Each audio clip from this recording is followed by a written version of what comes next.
Bonjour à tous et bienvenue sur La Retraite à 40 ans, le podcast pour prendre sa vie en main. Chaque dimanche, retrouvez une personne comme vous qui échange sans fil sur ses origines, ses ambitions, ses aspirations, sa relation à l'argent. Je m'appelle Victor Laura, je suis l'expert français du frugalisme et du mouvement FIRE, Financial Independence and Retire Early, indépendance financière et retraite précoce. Retrouvez mon livre La Retraite à 40 ans, c'est possible aux éditions Larousse. Pour rejoindre le mouvement FIRE, c'est sur devenirfrugaliste.com. Il y a une communauté, des workshops et des outils.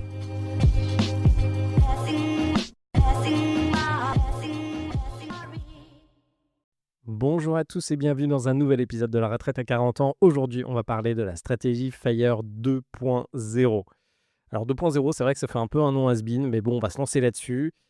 Alors, d'où me vient cette idée? Ça me vient d'un échange avec vous. Vendredi soir dernier, on a fait un drink fire. Donc, on s'est tous retrouvés. Le concept, c'est quoi? On fait un cocktail. C'est dans mon ancien espace de coworking à Paris que j'ai vendu du coup l'année dernière. Et on passe du temps à échanger entre nous. On est généralement une centaine de personnes. Ça peut monter jusqu'à 200. Et vendredi dernier, il y avait ce fameux drink-là. Donc, j'ai plein d'anecdotes à vous raconter sur ce drink.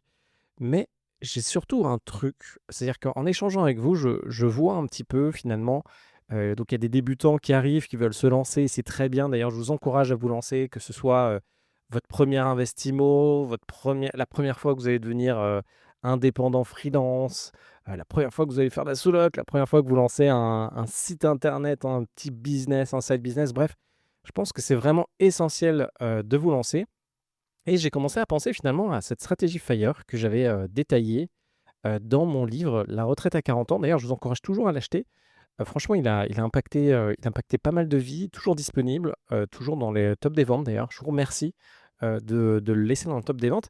Et je vais revenir un petit peu sur la stratégie du coup que je présentais à la base dans ce livre et revenir un peu sur la genèse de tout ça. Et aujourd'hui, finalement, comment je vois les choses et quelles sont les potentielles évolutions. Et n'hésitez pas à me faire des feedbacks aussi sur LinkedIn, sur Insta. Et puis d'ailleurs, j'adore hein, quand vous venez me voir, pendant ce drink-là, vous êtes plusieurs à être venus me voir et je trouve ça génial parce que vous continuez à suivre ces podcasts, que ce soit sur la route, vos 4 heures de route pour aller faire de l'IMO, que ce soit le matin quand vous êtes dans le métro, etc. ou même en faisant du sport, franchement, j'adore. Donc on va revenir un petit peu là-dessus. Et on va revenir sur l'évolution finalement qui m'a emmené vers FIRE, comment j'ai finalement conceptualisé ce que je détaille dans le livre La retraite à 40 ans. Et aujourd'hui, finalement, quels sont les changements et quelles sont les évolutions que j'ai pu voir avec ce que j'ai pu faire après, ou même les évolutions que je vois globalement aujourd'hui dans le monde de façon générale. Donc si on reprend la base, donc ça je pense que vous le savez quasiment tous, FIRE, Financial Independence and Retire Early, l'objectif c'est d'avoir assez d'investissement, alors normalement passif, pour pouvoir en vivre. Un investissement passif, alors le plus passif du monde, ça veut dire que votre argent travaille quand vous dormez, ou vos investissements vous font gagner de l'argent sans que vous ayez à faire quoi que ce soit. Donc l'investissement le plus classique passif, ça va être de faire des investissements en bourse assez simples, qui vont vous rapporter de l'argent chaque mois. Donc la chose la plus basique qui a été faite aux États-Unis, ça va être les ETF et les ETF monde qui vont répliquer un indice, le MSCI World. Et là, vous allez avoir environ entre 1000 et 2000 entreprises. C'est-à-dire que vous allez acheter un produit financier qui va en fait racheter des petites parts à peu près de 2000 entreprises en tout. Bon, c'est grandement américain, c'est grandement dans la tech américaine, etc. Et vous allez acheter ça. Si vous achetez ça, vous allez pouvoir avoir des revenus récurrents chaque année. Ça augmente depuis que ça a été créé. Donc, il y a des phases aussi, des phases de crise, donc ça peut diminuer un peu. Mais globalement, vous allez pouvoir sortir 8-12% par an de performance. Alors, bien sûr, votre capital est à risque parce que vous prenez des parts dans des entreprises qui sont valorisées. Une entreprise qui est valorisée aujourd'hui, elle est valorisée non seulement parce qu'elle est valorisée par son potentiel, finalement, son potentiel de gain à l'avenir. Et est-ce que cette entreprise parle aux investisseurs? Donc ça, c'est finalement le FIRE de base américain qui est né dans les années 90. C'est ça. C'est-à-dire qu'on va gagner de l'argent et la question qui repose derrière ça, c'est qu'est-ce que je peux faire? Est-ce qu'il y a un moyen finalement de réussir à vivre de cet argent de façon passive et comment on peut faire ça? Du coup, il y a la Trinity Study dans les années 90 où une personne s'est demandé, bon, bah, si je regarde les marchés financiers, est-ce qu'il y a un portefeuille qui existe qui me permet de vivre de ce portefeuille ad vitam aeternam? Donc vivre ad vitam aeternam, c'est-à-dire que vous n'allez pas consommer votre capital, c'est-à-dire que vos investissements vont prendre de la valeur et cette valeur qui va être générée chaque année, vous allez pouvoir en vivre. Donc si vous avez 100, vous allez générer 10 cette année et vous allez pouvoir vivre de ces 10. Donc si vous avez 1 million d'euros, vous allez générer 100 000 euros dans l'année et vous allez pouvoir vivre des 100 000 euros. Ça, c'est la stratégie basique américaine des années 90 et d'ailleurs, à l'origine, on s'est rendu compte qu'on pouvait faire alors, dans la Trinity Study, si vous la regardez, il y a une notion de 3 d'inflation. Donc et si vous investissez dans un portefeuille obligations-actions, vous allez réussir à faire comme performance nette 4 par an. Ça, c'est la Trinity Study d'origine et il y a une répartition finalement entre obligations et actions. Au fur et à mesure du temps, on a fait évoluer finalement ce portefeuille et maintenant on est quasiment full en stock. Pourquoi? Parce qu'on a besoin de plus de performance que les obligations. Alors quoi qu'aujourd'hui les obligations sont un petit peu revenues avec l'inflation et la situation actuelle, mais pendant un moment les obligations elles rapportaient strictement rien. Vous vous rappelez? Alors les obligations, c'est l'État à quel taux il va pouvoir emprunter. La Trinity Study, c'est aux États-Unis. Et ce qu'il faut se rendre compte, c'est que par exemple en France, quand on a des taux d'emprunt qui sont de l'ordre de 1 grosso modo, ça veut quand même dire que les obligations d'État, sont faibles et on a connu toute cette période qu'il y a eu aux États-Unis et qu'il y a eu, en France là-dessus. Ça, c'est la version américaine d'origine qui a énormément d'intérêts, mais qui a aussi pas mal d'inconvénients. Donc si vous faites votre FIRE rien qu'avec la bourse, alors, ce qu'il faut savoir, c'est que ça peut vous prendre un certain temps. Pardon, je vais plutôt revenir sur les intérêts. C'est la bourse, effectivement, une fois que vous avez investi de l'argent en bourse, ça vous génère potentiellement un peu de charge mentale parce que quand vous avez 100 000 euros, 200 000 euros en bourse, ou même que vous avez 10 000 euros en bourse au début, quand vous gagnez de l'argent, c'est super. Puis un jour, vous vous rendez compte que bon, bah, il y a une crise quelque part, il y a une guerre qui se déclare, etc. Et vous allez potentiellement perdre 5-10% de ce que vous avez en bourse. Et puis ça peut vous stresser parce que finalement, vous êtes dépendant de l'argent que vous avez en bourse. Alors ce qui est bien, c'est que vous êtes moins dépendant de l'État. D'ailleurs, je reviendrai dessus.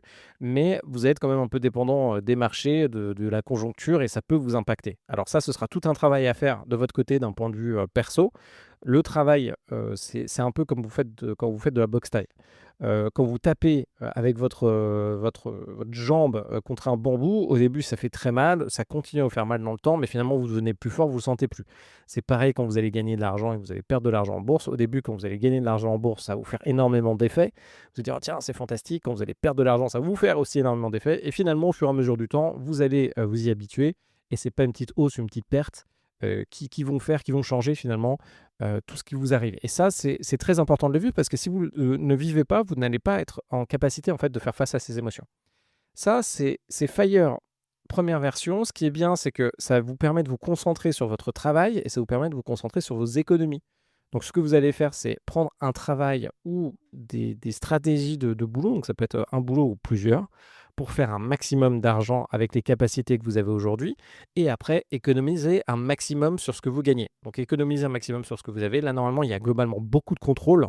Donc, c'est assez satisfaisant parce que vous pouvez décider d'habiter en coloc, vous pouvez décider de faire qu'une sortie au restaurant au lieu de deux. Vous pouvez avoir beaucoup de contrôle sur ce combien vous dépensez. Sur votre travail, vous pouvez maximiser finalement combien vous gagnez en fonction de ce que vous êtes OK de faire et OK de faire des deux côtés. Et une fois que vous avez ce plan-là d'action, finalement, c'est un peu comme le sport tous les jours. C'est assez intéressant parce que vous allez voir les choses évoluer et vous allez progressivement pouvoir voir à quel moment finalement vous allez pouvoir avoir des revenus. Enfin, vous avez directement des revenus complémentaires déjà que vous pouvez regarder. Et en plus, à quel moment vous allez pouvoir simplement arrêter. L'enjeu qu'on va avoir, c'est donc dans cette Trinity Study, on a cette fameuse règle des 4 en gros, c'est par rapport à un capital investi, vous pouvez toucher 4 net. Donc par exemple, si vous voulez 2 000 € par mois, vous faites 2 000 fois 12 divisé par 4 Donc en fait, vous faites 2 000 fois 12 pour savoir combien il vous faut à l'année, divisé par 4 c'est-à-dire vous voulez savoir combien vous rapporte 4 à l'année ce montant-là. Donc pour 2 000 €, ça fait 600 000 €. Pour 4 000 €, 1 million 2. Pour 8 000 €, 2 millions 4. Et pour 16 000 €, 4 millions 8. Alors, ces 4 net, vous savez maintenant les montants qui sont à atteindre. Si vous voulez 600 000, si vous voulez tous ces montants-là, en fait, c'est tout à fait possible avec la bourse pour la majorité d'entre nous. C'est juste une question de combien vous allez réussir à épargner tous les mois et pendant combien de temps. Et on se rend assez vite compte finalement qu'il faut beaucoup de temps, vraiment beaucoup de temps, du 20-30 ans, il faut être capable de garder cette discipline pendant 20-30 ans. Donc oui, quand on se dit qu'il y a une discipline à garder pendant 20-30 ans, on se dit que ça peut être dur, et cetera, mais finalement, c'est tout à fait normal. C'est comme aujourd'hui votre discipline alimentaire, de faire attention à ce qu'on va manger, d'avoir un équilibre alimentaire, d'éviter certains aliments. C'est pareil sur le sport, d'essayer de garder une activité pour se conserver. C'est important de se muscler, de garder une bonne masse musculaire pour pouvoir, finalement vieillir bien. Et finalement, ce que vous êtes en train de ou même de bien dormir. Donc en fait, tout ce que vous développez de votre côté d'un point de vue, santé mentale, bah, c'est la même chose d'un point de vue financier. Et finalement, au début, on se dit: «Tiens, ça peut être», si on se dit: «Ouais, il faut que je fasse ça pendant 30 ans», on se dit que ça peut être un peu important. Mais non, finalement, ça peut très bien fonctionner. Et une fois que ça devient une habitude forte, il faut juste être capable de gérer ces moments un peu de break d'habitude qui vont être, des moments, charnières dans notre vie, donc qui nous permettent soit de nous développer, soit de retourner en arrière. Mais bon, ça peut être, une séparation, ça peut être un divorce, ça peut être un changement de travail, ça peut être les enfants, et cetera. Il faut juste être en capacité de vivre ces changements de vie et de pas, remettre en question cette habitude. Du coup, moi, quand je me suis lancé à l'origine, cette notion de FIRE et de bourse, j'avais compris ces éléments-là, mais par contre la gratification ou du moins je voyais pas comment y arriver. En fait, il y a un moment, il y a, cette notion de: «OK, moi ce que je veux, c'est arriver à avoir ces revenus passifs-là, donc à avoir cet argent qui travaille pour moi, à un instant donné qui n'est pas, moi, mes 60 ans» et cetera. Donc je voulais quelque chose de plus tôt. J'étais aussi OK et je me voyais très bien aussi avoir un business, je me voyais aussi très bien me lancer là-dedans. Sauf que j'avais cette peur de me lancer, j'avais besoin aussi d'un point de vue égo d'avoir quelque chose qui fonctionne d'un point de vue social. J'avais peur aussi, de pas y arriver simplement et en plus je ne savais pas faire. Et je me rendais compte que ce qu'il y avait à assimiler en face de moi était quand même un gros gâteau. C'est-à-dire que j'avais essayé de lancer des trucs, j'y arrivais pas. J'avais essayé de développer, mes revenus de certaines manières, j'y arrivais pas. Bref, j'ai tout ça qui me bloquait.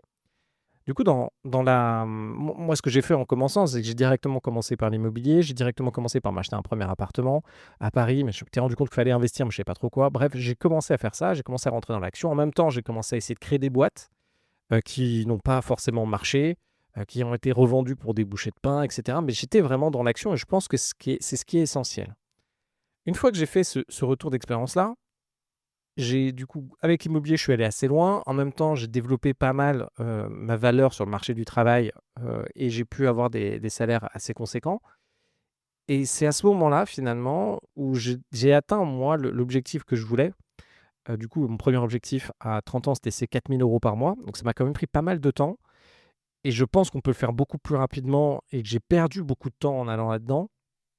Et là, j'avais donc pas mal investi en bourse, j'avais fait de l'immobilier et puis j'avais quand même un side principal, qui tournait bien. C'était mon espace de coworking de Paris d'ailleurs qui m'a rapporté, 5 000 € par mois avant impôt. Donc si on se verse, équivalent salaire, 2 500 € par mois. Du coup, j'étais arrivé là et là j'ai conceptualisé finalement, je me suis dit: «Bon, il faut proposer une stratégie FIRE qui va parler, aux Français», parce qu'on n'est pas dans les mêmes conditions américaines. Le FIRE 100 bourse, ça marche bien si vous êtes en capacité d'épargner beaucoup d'argent, enfin beaucoup d'argent, des montants conséquents.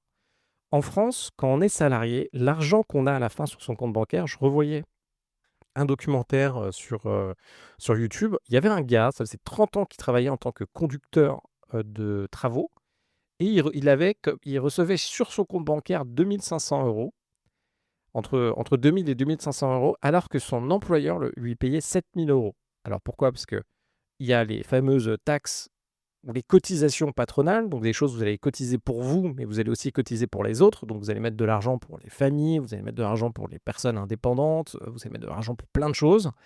Après, vous avez vos cotisations salariales qui sont de l'ordre de 20. Donc là, ça va être aussi une partie de votre retraite. Et pareil, dans les cotisations patronales, une partie de la retraite. Bon, la plus grosse cotisation, ça reste quand même la retraite. Vous avez la sécurité sociale, tout ça, etc. Donc il y a des sites, si vous voulez regarder, mais je pense que la plupart d'entre vous, vous savez, mais vous pouvez taper simplement URSSAF, bulletin de salaire, et vous avez un site de simulation de l'URSSAF, vous mettez combien vous gagnez, c'est expliqué plus simplement que votre bulletin de salaire à vous. Et vous avez l'impôt sur le revenu, donc qui permet de financer différentes choses. Et en fait, on se rend compte que l'écart entre l'argent accessible et l'argent qui est prélevé par l'État est franchement énorme.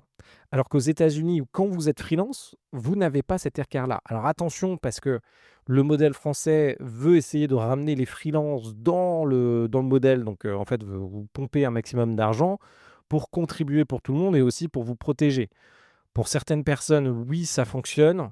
Pour ceux qui sont ici et qui ont envie de se développer et qui vont mettre de l'énergie dedans, c'est pas forcément ce qu'il nous faut. Ce que je veux dire, c'est que l'argent accessible que vous pouvez investir est finalement assez faible. Aux États-Unis, en fonction de là où vous travaillez, alors faire attention parce que on croit que c'est l'Eldorado dans la plupart des cas, mais c'est pas le cas. Il y a plein de, il y a, par exemple, vous travaillez à New York, vous avez des taxes régionales. En fait, vous arrivez à des taux d'impôt qui sont finalement potentiellement équivalents à ce qu'on a ici. Les cotisations ne sont pas les mêmes, mais attention, il y a quand même des endroits où c'est pas la panacée partout. Ce que je veux dire, c'est que dans la plupart des cas, aux États-Unis, on a quand même un salaire plus important et on a plus d'accès à de l'argent. Donc, si on veut faire cette stratégie 100% bourse, qui est en plus une stratégie capitalistique qui est vraiment américaine, donc ils avaient vraiment les produits pour le faire, maintenant nous on a quasiment les mêmes, ça fonctionne très bien. Nous en France, ça fonctionne pas pareil, c'est pas la même chose. On n'a pas accès à autant d'argent que ça. Donc finalement, cette stratégie bourse, en fonction de ce qu'on veut gagner à la fin, ça va nous prendre, c'est pas compliqué, beaucoup de temps où il va falloir revoir le montant qu'on veut à la fin. Et je me suis dit, OK, on va adapter ce modèle américain et on va en faire une méthode purement française, un FIRE purement français.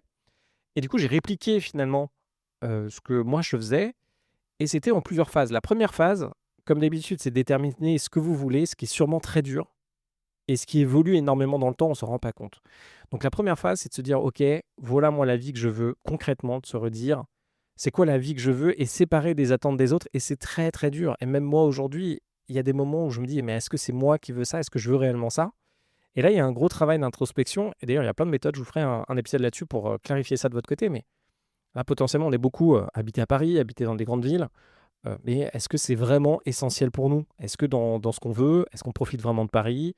Est-ce que c'est vraiment ce qu'on veut faire? Est-ce qu'on ne serait pas mieux autre part où ça coûte 2, 3 fois moins cher?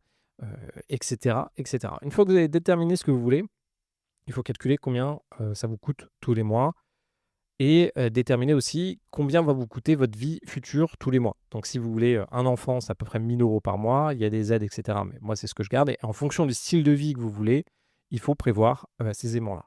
Vous arrivez à un montant global qui est votre objectif FIRE. Ça peut être du 1000, 2000, 4000, 8000. Après, ce montant FIRE, vous pouvez décider de mettre le curseur du montant que vous voulez atteindre en fonction de la difficulté et du travail que vous voulez mettre dans votre projet FIRE. Donc ça dépend de vos objectifs. On ne peut pas tout faire dans la vie. Ça va être plus compliqué de multiplier les actions que vous voulez faire. Alors ce qui est fantastique d'en faire, on le verra plus tard, mais vous pouvez monétiser vos passions. Moi, je vous encourage à monétiser toute votre vie. Alors pourquoi? Parce que vous n'avez pas tant de temps que ça finalement, donc autant tout monétiser. Une fois que vous avez fait ça, vous vous dites, OK, première étape, je me lance dans la bourse. Donc vous regardez, tous les mois, vous arrivez à mettre 500 €, 1 000 € de côté. Et vous placez ça en bourse. Vous ouvrez du coup un PEA pour commencer parce que finalement, c'est quasiment ce qui est imbattable quand on commence. Et sinon, vous avez des comptes titres qui sont mieux que les assurances vie ou les PER qui ont des frais quand même conséquents et qui, sur le long terme, en fait, ont des performances moins bonnes à cause simplement des frais et des produits qui sont proposés. Une fois que vous faites ça, vous investissez du coup en bourse tous les mois. Et par exemple, si vous investissez, alors là j'ai mis des montants assez conséquents, mais si vous investissez tous les mois en bourse, vous pouvez faire, alors ça dépend des marchés de l'évolution, mais du 8 à 10%, voire du 12% par an. Et vous faites une partie de votre FIRE comme ça en vous disant, OK, je veux être FIRE dans 10 ans. Et en disant, voilà le montant qui va être généré par la bourse. D'ailleurs, je vous encourage à faire, à faire cet exercice. Pourquoi? Parce que quand vous faites cet exercice de vous dire, OK, ben, je vais investir tous les mois, là, disons, allez, 1 000 € en bourse. Je vais investir 1 000 € en bourse. Alors, j'essaie de reprendre un truc que j'avais fait avant. 1 000 € en bourse et disons que ça fait 10%. Hop, hop, hop. Je vais investir 1 000 € en bourse. Alors, je pense que c'est bon, mon système. Hop, nombre d'années, on va mettre 10 ans. Alors, on va mettre 10 ans. 1 000 € en bourse pendant 10 ans, ça vous fait 204 000 €. En 10 ans, ça vous fait 204 000 €. Donc, vous avez 204 000 €. Si vous avez un objectif, par exemple, alors je pense qu'on peut partir sur un truc un peu fun de 4 000 € par mois, ça vous fait 1,2 million. Donc, sur le 1,2 million, vous allez faire 200 000 € grâce à la bourse. Ce qui est bien quand vous faites cet exercice-là, alors il y a plusieurs choses. Déjà, il faut se motiver pour passer à l'action et moi, je vous encourage vraiment à ouvrir votre compte en bourse et y aller. D'ailleurs, je vous ferai un tuto, je vous l'enverrai. Tous ceux qui ne l'ont pas fait, faites-le. Franchement, ça prend une journée. Il y aura plein de choses à vivre. En fait, techniquement, pour vous, même intellectuellement, ça vous prend un jour à faire.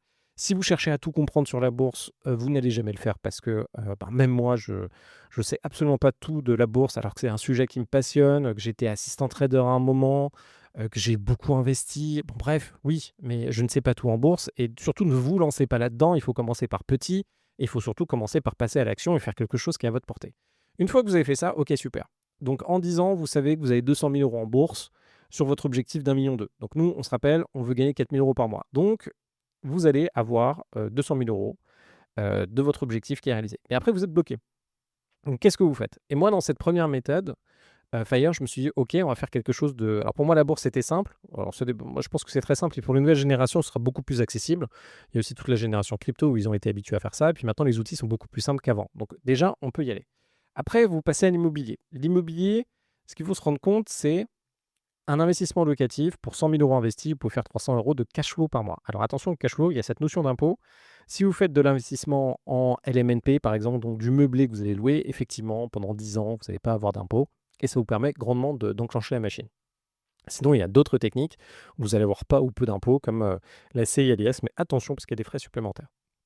Donc, vous vous lancez là-dedans, vous faites des investissements avec l'IMO, 300 euros par investissement. Vous en faites, ça dépend vous en faites 3 par exemple. Ça va vous faire presque 1 000 euros par mois d'investissement. Donc là, vous avez deux façons de voir les choses. Vous avez 200 000 euros sur votre montant global qui va être réalisé par la bourse. Et là, vous allez faire 3 investissements qui vont vous rapporter 300 euros par mois chacun. Donc vous allez faire un investissement qui va vous rapporter, donc vous allez mettre 300 000 euros d'investissement qui vont vous rapporter 1 000 euros, quoi. Vous allez faire 1 000 euros avec vos 300 000 euros d'investissement. Alors ça, généralement, hein, ça va être des colocations, ça va être des invests un peu costauds ou des immeubles de rapport bien négociés. Oui, ça peut être aussi le cas. Donc là, vous avez 300 000 euros, 300 000 euros qui ont été réalisés grâce à l'invest, alors qu'avec de la dette, hein, comme d'habitude, 110% de dette au maximum. C'est le panacée, hein, c'est ce que vous visez. Il y a plein de cas où il va falloir mettre de l'apport, effectivement. Ça dépend de votre situation, ça dépend surtout de la situation des banques et à quel point vous êtes prêt à vous battre pour avoir ces investissements. Donc là, vous avez réalisé ces investissements-là immobiliers. Alors, il y a toujours plein de techniques pour pouvoir continuer à faire de l'immobilier ou pas. Et une fois que vous en êtes là, du coup, sur l'argent qui est généré par ces investissements immobiliers, vous allez pouvoir replacer ça en bourse pour que ça puisse générer en plus de l'argent supplémentaire. Et là, vous êtes un peu bloqué, vous êtes à une étape où vous faites, du coup, votre argent. Vous savez que si les choses se passent bien, entre votre immobilier qui vous rapporte déjà de l'argent qui est replacé en bourse et votre bourse, vous arrivez à faire une partie de votre FIRE. Pourquoi pas 50% du FIRE, donc là, on va être dans les 2 000 euros. Vous savez que vous couvrez les 2 000 euros de votre FIRE. Mais qu'est-ce que vous faites pour les 2 000 euros restants? Et là, moi, ce que j'évoquais, c'est on passe en mode business. Donc en mode, vous créez un site business ou vous reprenez un site business. Donc moi, là, j'en avais fait un paquet donc, de sites internet. On avait comparateur d'aspirateurs. On avait fait média sur l'univers féminin. Donc comparateur d'aspirateur, on l'a revendu 30 000 euros, 20 000 euros. Le média sur le féminin, on l'a revendu 30 000 euros. Bref, plein de... mon espace de coworking, un système de qu'est-ce qu'on a fait d'autre? Oui, de formation, pour les organismes de formation pour devenir Calliope. Bref, on a fait plein de trucs là-dessus, plein qu'on a revendus et cetera. Et vous pouvez comme ça continuer à monter, avoir votre side business qui avance. Donc ça, c'était ce qui est présenté dans La retraite à 40 ans, la méthode. Moi, je vous encourage à le lire, franchement, n'hésitez pas. Et maintenant, je me dis: «Bon, c'est quoi la méthode d'aujourd'hui et qu'est-ce qu'il faut faire et qu'est-ce qui a changé, depuis ce temps-là?» Ce que je me dis, c'est qu'aujourd'hui, en fait, le plus important pour vous, c'est de réussir à arriver à cette étape où vous trouvez quelque chose qui va vous permettre de, gapper par rapport à là où vous en êtes. Si je reprends, donc vous êtes à un moment de votre vie où vos revenus vont vous permettre de vivre, que ce soit en tant que salarié ou en tant que freelance. Vous allez avoir des dépenses. En fonction de là où vous habitez, vous allez pouvoir avoir 1 000 € de dépenses, vous allez pouvoir avoir 4 000, vous allez pouvoir avoir 6 000. En fonction de votre vie et de votre style de vie, vous allez avoir des montants de dépenses auxquels vous allez devoir faire face. Une fois que vous avez ces revenus-là, donc souvent par le salariat, il va falloir trouver votre méthode de développement et trouver qu'est-ce qui vous correspond. Et cette méthode de développement, eh ben, c'est à vous de choisir. Donc là, aujourd'hui, moi, ce que je retiens, c'est que finalement, il y a 5 méthodes, il y a 5 éléments que vous allez pouvoir faire pour vous en sortir. Généralement, en fait, le salariat seul, à moins que vous soyez, alors il y a le salariat seul, vous allez pouvoir vous en sortir. C'est-à-dire arriver à ces montants d'investissement et ces montants, d'argent pour devenir finalement libre. Alors, il y a 2 choses, il y a des montants d'argent d'un point de vue capitalistique et c'est ce qui vous permet d'être le plus libre possible. Même ceux d'entre vous qui sont entrepreneurs, qui arrivent à générer beaucoup de revenus, il faut faire attention, il faut bien stocker cet argent à un moment et avoir ce matelas de sécurité ou avoir ces revenus passifs qui sont en face. C'est une fois que vous avez tous ces revenus passifs et d'ailleurs je sais qu'il y en a pas mal qui vivent ça. Il y en a pas mal d'ailleurs qui reprennent des boîtes à un moment. Pourquoi? Parce qu'ils ont, simplement remboursé leur résidence principale, ils ont plus ces charges-là et leurs enfants sont plus grands. Donc quand vous avez ça, 5 stratégies, il y a reprendre une véritable entreprise. Donc là, vous reprenez une vraie boîte qui tourne. Alors une véritable entreprise, alors c'est pour vous qualifier, moi, ce que j'appelle une véritable entreprise, vous allez reprendre une petite entreprise un peu passive, donc qui ressemble à de l'immobilier, ça va être une laverie automatique, ça va être un car wash. Ça, c'est super, c'est une des stratégies. Et après, il y a reprendre une véritable entreprise qui fait, alors si vous voulez, quelque chose de vraiment délégué, du 3 millions d'euros de chiffre d'affaires, etc. Ça, c'est une autre stratégie. Vous avez ces deux stratégies. Vous allez faire de l'immobilier locatif, ça c'est ce dont on va parler.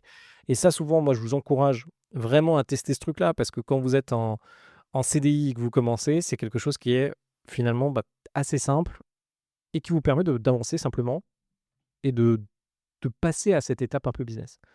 Vous allez faire de la sous-location. Donc là, ça vous permet de sous-louer sous Airbnb sans prendre énormément de risques. Alors attention, parce que ça permet de faire ça surtout dans des zones, par exemple à Annecy aujourd'hui, au jour où je vous en parle. Annecy, ça y est, se lance dans la guerre contre le meublé de touristique et du coup, il va y avoir de plus en plus d'endroits où ça va être le cas. Mais il y a encore des niches à faire en sous-location.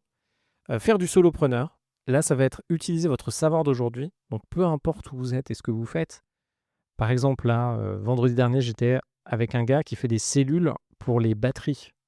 Bah, lui, il peut très bien se lancer en solopreneur avec l'expertise qu'il a et vendre des produits. Alors le solopreneur, ça va être de transformer finalement votre expertise pour que ça devienne des revenus passifs et aussi faire un x3 ou x10 sur votre taux horaire. C'est un peu ça votre objectif. Vous pouvez vendre des coachings, vous pouvez vendre des formations, vous pouvez vendre des accompagnements, vous pouvez faire du placement de personnes, vous pouvez créer un outil qui va intéresser les solopreneurs, donc créer un bundle, créer un outil qui va permettre de faire quelque chose que vous faites facilement en ligne, etc. Bref, ça c'est le solopreneur. Et enfin, lancer un business, donc là, lancer votre véritable business. L'objectif que vous avez, et à mon avis, c'est ça que je me dis sur Fire, c'est qu'il faut avancer, de toute façon, il faut avancer pas à pas dans votre vie, dans votre objectif.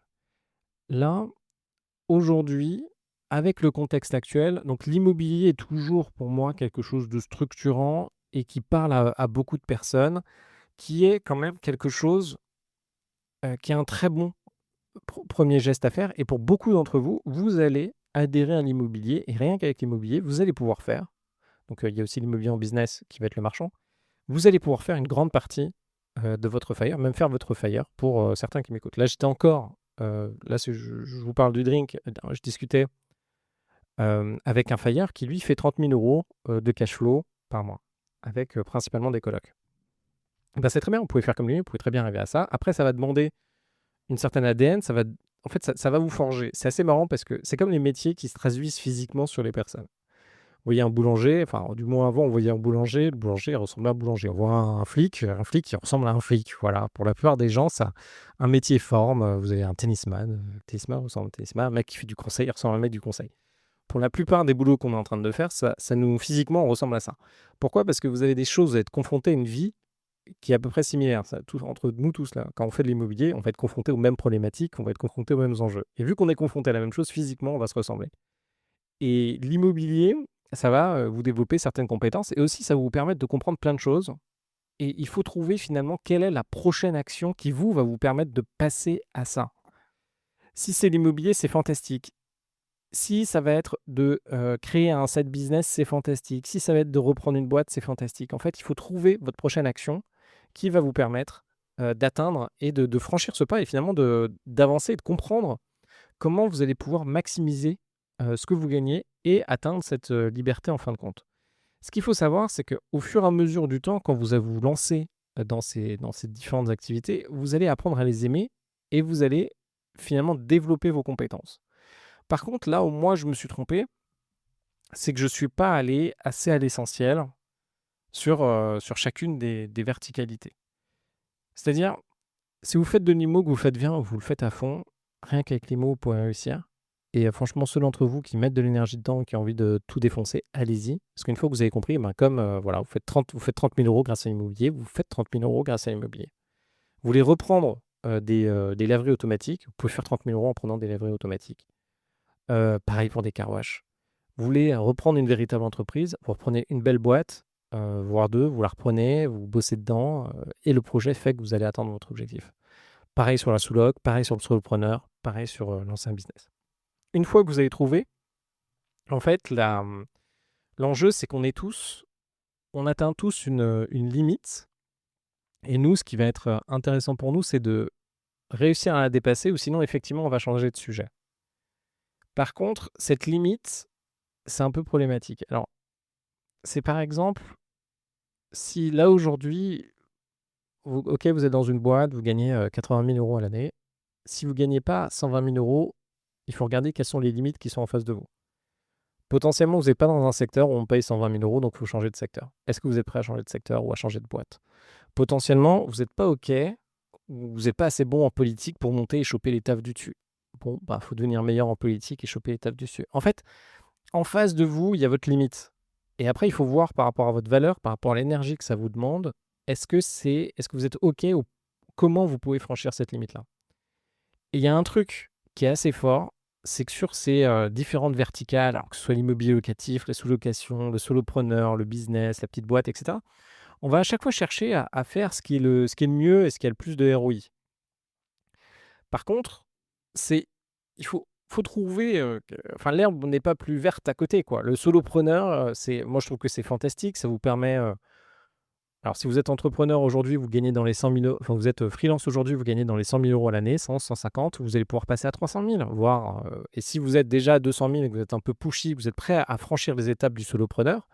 Donc il y a plusieurs étapes, que ce soit, il y a du savoir-faire, il y a de l'expérience, et puis après il y a se confronter à la réalité tous les jours, à faire de l'acquisition de clients, et cetera. Vous pouvez monter à 600 000, à 1 million d'euros à l'année, voire 3 millions d'euros à l'année. Vous pouvez largement faire ça en solopreneur. Et quand vous êtes à ces niveaux-là de solopreneur, vous avez un petit business qui fait beaucoup de cash pendant un certain temps, et c'est génial. Et vous ne faites que ça, vous vous donnez à fond. Normalement, il n'y a aucune raison que ça échoue. C'est juste à quel point vous allez continuer à le faire tout le temps. D'ailleurs, vous pouvez venir, on le fait ensemble, on défonce ce solopreneur ensemble. Sur la partie immobilier, c'est pareil. Si vous vous donnez, en fonction de ce que vous êtes prêt à faire, que ce soit en termes d'association, prêt à vous battre avec les banques, prêt à vous positionner sur des biens, vous allez y arriver. Vous allez réussir à atteindre les montants.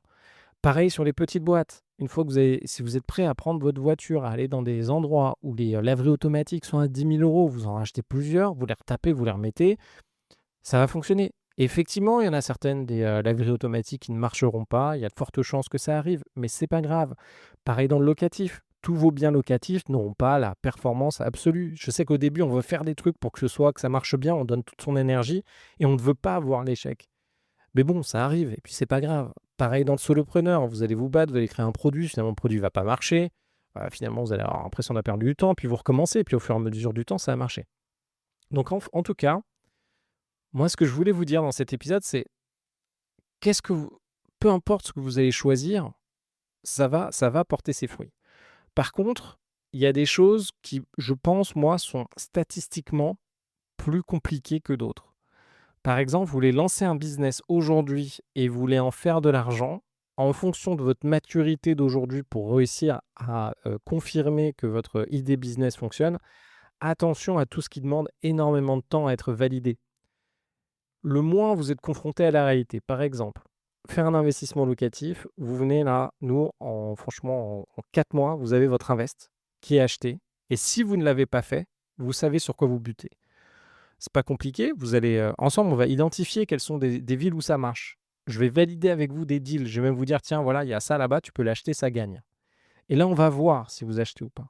Parce que oui, au fond, vous pensez, enfin, il y en a beaucoup d'entre vous qui pensent que vous ne trouvez pas le deal, ce qui est vrai, parce qu'au début, on ne trouve pas le deal. Mais même quand vous avez trouvé le deal et que vous êtes confronté à acheter quelque chose, il y en a qui vont pas passer à l'action.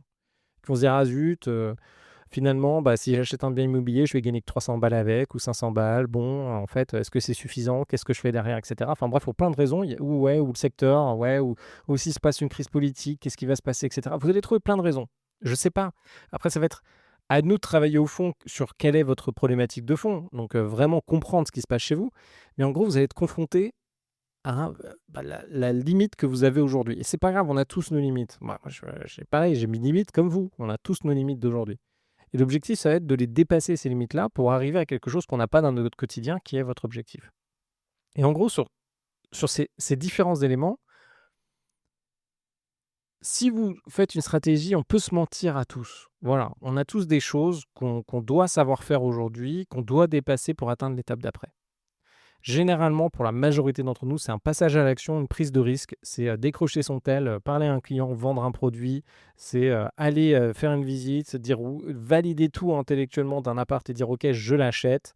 Faire face à la peur d'acheter, faire face à la peur de se dire qu'on va louper son invest, face à la peur de faire des trucs qu'on ne sait pas faire aujourd'hui, etc. On a tous cette limite-là.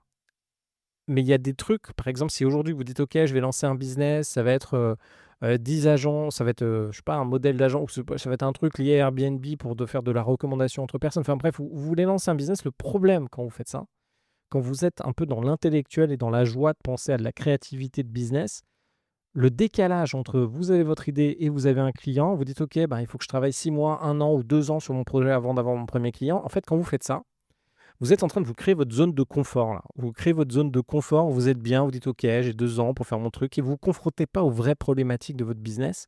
Vous vous confrontez pas réellement à aller faire ce que vous devez faire et ce que vous ne faites pas aujourd'hui d'ailleurs, pour changer votre vie et puis pour avoir un truc qui tourne. Et plus vous mettez de délai entre, l'action qui est réalisée et là où vous êtes aujourd'hui, plus en fait ça va être problématique pour vous. Ce qui est bien avec l'IMO, c'est que très vite, vous êtes confronté à la réalité du terrain, vous allez dessus, machin, machin, et vous voyez si ça passe ou si ça passe pas, et vous voyez quelles sont vos limites et vous travaillez dessus. Si c'est des limites parce que l'IMO, en fait, ça vous intéresse pas, ok, mais encore, faut voir si c'est vraiment l'intérêt. Ou si c'est juste, ok, vous n'arrivez pas à franchir une peur, vous n'arrivez pas à franchir une crainte, vous n'arrivez pas à passer à l'action, vous êtes satisfait finalement de votre situation actuelle pour pouvoir vous plaindre de votre situation actuelle. Attention, il faut faire attention à ça. Qu'est-ce qui vous bloque, quoi? L'IMO, ça peut aller très très vite. On peut aller vite là-dessus. La reprise d'un business, par exemple, si vous reprenez des business en ligne, donc il y en a plein, tu vois, par exemple sur Dotmarket. Alors attention, parce que la plupart, on voit les trucs, c'est un peu la panacée, mais la réalité est beaucoup moins jolie que ce qu'on croit. Mais au moins, reprendre un premier site internet, un premier truc sur Dotmarket à 3000 balles, 10 000 balles, qui fait un tout petit peu d'argent, ça vous permet de voir l'envers du décor, ça vous permet de gaper. En tout cas, tout ça, ça vous permet d'avancer. Moi, je pense que si aujourd'hui vous avez des expertises, vous faites déjà de l'argent en freelance, franchement, il y a toujours l'investissement immobilier. Moi, je pense que c'est un truc à voir au moins une fois dans sa vie et de le clôturer pour l'avoir fait. Après, le solopreneur, c'est génial, ça peut faire beaucoup de cash. Et après, la reprise de boîte, c'est quand même fantastique pour pouvoir avancer. Donc, allez-y sur les différents éléments. Ne repoussez pas le passage à l'action. Faites des choix finalement dans votre vie aujourd'hui, hein. Ça se compose. Donc, il y a des trucs qui se composent, il y a des trucs qui ne se composent pas dans la vie. Le repos que vous prenez aujourd'hui ou alors il y a le sommeil qui est à garder parce que ça se compose, enfin ça se compose inversement. Se composer, c'est-à-dire, vous faites des intérêts dans le temps. Si aujourd'hui vous vous mettez à fond dans l'immobilier, ça se compose. C'est-à-dire que toutes les expertises que vous allez avoir aujourd'hui, donc de valider des deals, de négocier avec des gens, d'avancer, ça va se composer. C'est-à-dire que ça va vous faire gagner en expérience. Il y a plein de trucs qui se composent pas, enfin qui se composent négativement. Donc si par exemple, vous êtes habitué à manger trop gras parce que le gras c'est super bon et c'est la vie, avoir d'un point de vue calorique, à avoir trop de calories tous les jours, bon bah vous allez prendre du poids, ça va se composer négativement, sauf pour ceux d'entre vous qui veulent prendre du poids. Par contre, dans tout ce qui est business, ça se compose positivement. Donc il faut y aller, il faut composer, il faut avancer. Et moi je vous encouragerai jamais assez à dédier une partie de votre temps à quelque chose qui se compose. Donc les choses qui se composent, ça va être de bosser dans l'immobilier, ça va être de bosser sur son solopreneur, ça va se composer dans le temps. Et après, attention à ne pas rester bloqué à un certain stade. Et on l'est tous, et moi je le vois, et je le vois moi personnellement. On sait, vous savez au fond de vous ce que vous devez faire. Vous savez quel est l'élément que vous devriez faire aujourd'hui, mais vous ne le faites pas.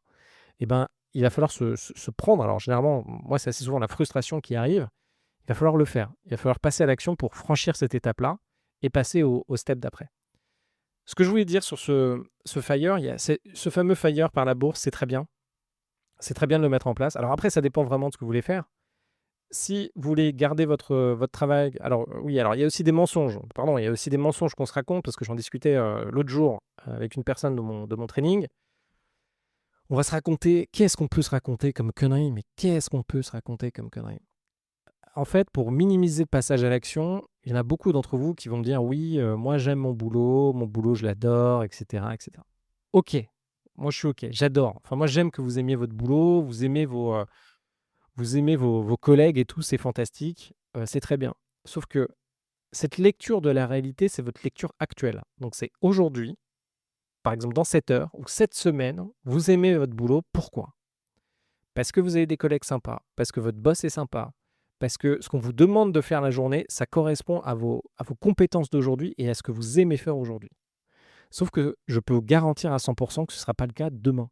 Ce ne sera pas le cas demain. Vous allez vivre, il y aura, peut-être une cut d'effectifs, peut-être que votre manager va changer, et ça arrive assez souvent. Votre manager, il change, il y a une autre façon de manager qui est pas bonne pour vous.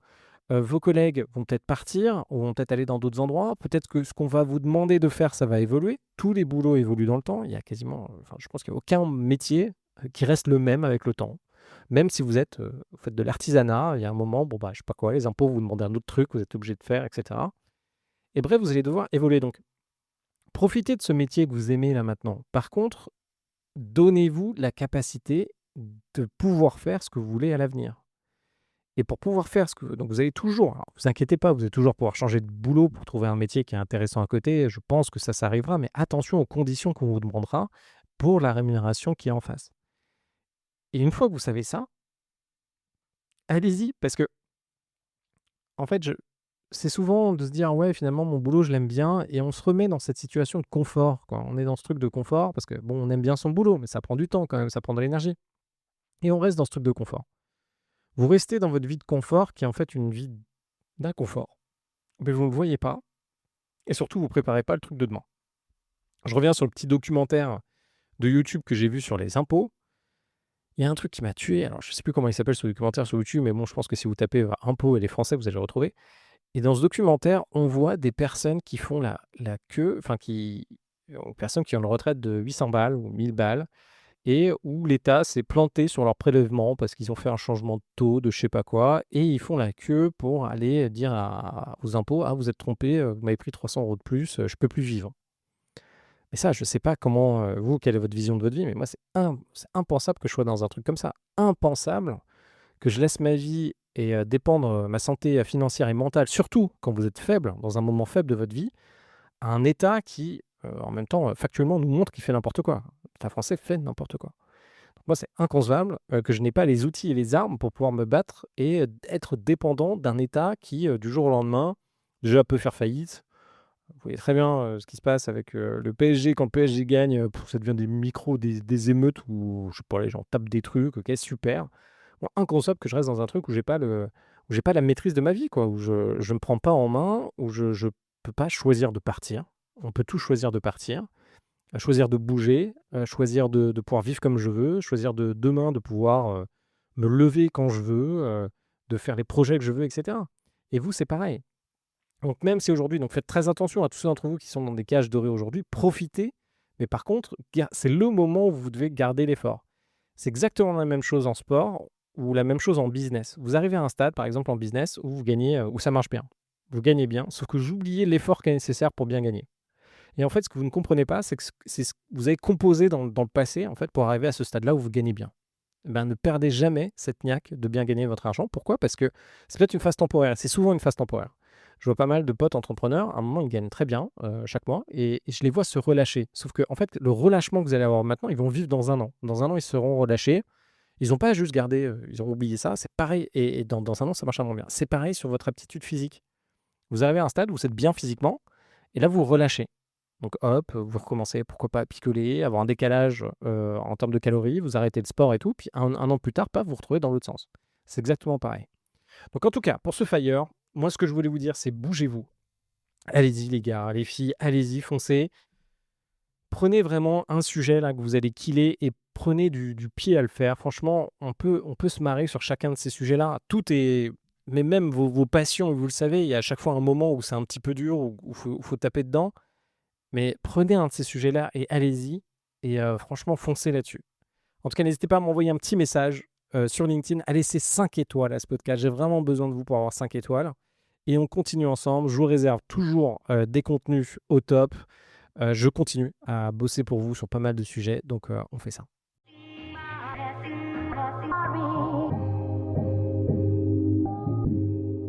Vous venez d'écouter un épisode de La Retraite à 40 ans. N'hésitez pas à en parler autour de vous, à vous abonner, à rajouter 5 étoiles et à mettre un petit commentaire. Ça nous aide vraiment beaucoup. Pour être informé des nouveautés, rendez-vous sur devenirfrugaliste.com. Une question, je réponds sur LinkedIn, Victor Lora, Lora. Et surtout, n'oubliez pas, vous êtes déjà au top. À très vite.